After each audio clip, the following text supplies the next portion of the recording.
Hello friend, welcome to my channel. আজ আমি তোমাদের সাথে শেয়ার করব নিরামিষ পদ্ধতিতে তৈরি করা চানা মশলার রেসিপি। এই রেসিপি তৈরি করার জন্য প্রথমে আমি এখানে নিয়েছি 200 গ্রাম কাবলি ছোলা। এই ছোলাগুলো আমি সারা রাত ভিজিয়ে রেখেছিলাম। এরপর এখানে আমি 3টে মিডিয়াম সাইজের টমেটো বেটে নিয়েছি। এরপর এখানে 3টে কাঁচা লঙ্কা আমি কুচি করে নিয়েছি। তারপর এখানে নিয়েছি আদা ও জিরে বাটা। এরপর আমি কাবলি ছোলাগুলো সিদ্ধ করতে দেব। তোমরা চাইলে প্রেসার কুকারেও সিদ্ধ করে নিতে পারো, আমি এখানে কড়াই সিদ্ধ করেছি। তারপর এর মধ্যে আমি দিয়েছি পরিমাণ মতো জল।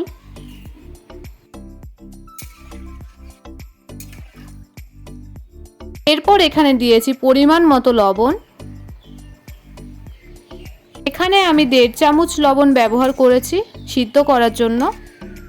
এরপর আমি ঢেকে দেব। তারপর আমি 15 মিনিট সিদ্ধ করে নেব। এই ছোলাগুলো আমার ভালোভাবে সিদ্ধ হয়ে গেছে। দেখুন কত সুন্দরভাবে সিদ্ধ হয়েছে এই ছোলাগুলো আমি 90% সিদ্ধ করেছি। তারপর এই ছোলাগুলো আমি একটি পাত্রে ঢেলে নেব। আর এই ছোলার সিদ্ধ করা জলটা কিন্তু ফেলবে না, এটাও একসাথে রেখে দেবে। এরপর আমি ওই কড়াইয়ে দিয়ে দেবো পরিমাণ মতো সর্ষের তেল। তোমরা চাইলে রিফাইন তেলও ব্যবহার করতে পারো, কিন্তু সর্ষের তেলের স্বাদটা একটু বেশি ভালো হয়। তেলটা গরম হয়ে গেলে তারপর আমি এর মধ্যে দিয়ে দেবো গোটা জিরে।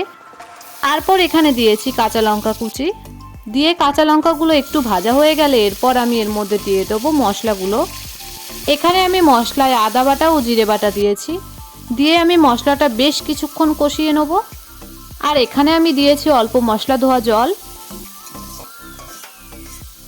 তারপর আমি 3 থেকে 4 মিনিট মশলাটা বেশ ভালো করে কষিয়ে নেব, যতক্ষণ না এর থেকে উগ্র গন্ধটা যাবে।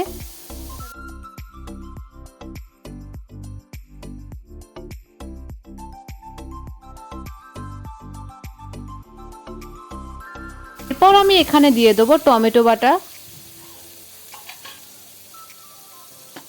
তারপর সব কিছু বেশ ভালো করে একবার মিক্স করে নেব।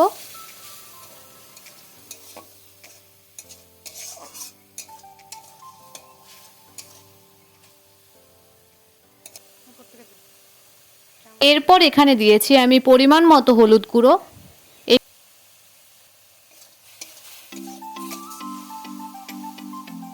আবারও একবার সব কিছু বেশ ভালো করে একবার মিক্স করে নেব।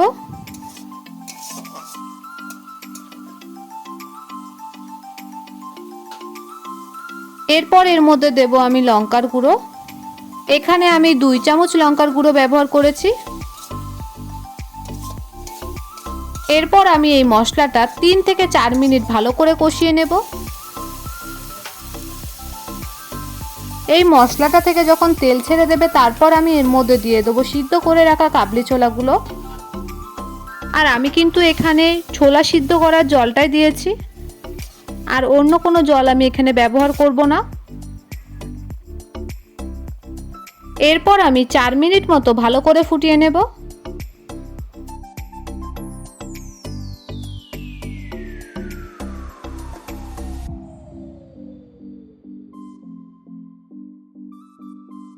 তৈরি হয়ে গেছে আজকের আমার রেসিপি। আমি এই রেসিপিটা খুবই সহজ ও সিম্পলভাবে তৈরি করেছি। আপনাদের যদি আমার এই রেসিপিটা ভালো লাগে তাহলে অবশ্যই আমাকে কমেন্টে জানিও। আমি এই রেসিপিটা তৈরি করতে চেষ্টা করেছি সমস্ত উপকরণ যাতে ঘরোয়াভাবে হয়। তোমাদের যদি আমার এই ভিডিও ভালো লাগে তাহলে লাইক, কমেন্ট, শেয়ার, সাবস্ক্রাইব করবেন।